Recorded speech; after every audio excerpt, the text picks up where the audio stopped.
ఈ లోకం ఒక మాయని తెలుసుకున్నాను, ఏది నా సొంతం కాదనుకున్నాను.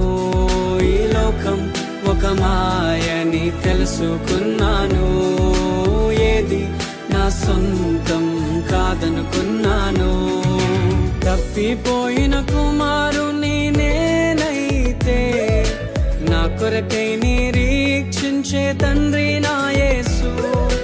తప్పిపోయిన కుమారుని నేనైతే, నా కొరకై నిరీక్షించే తండ్రి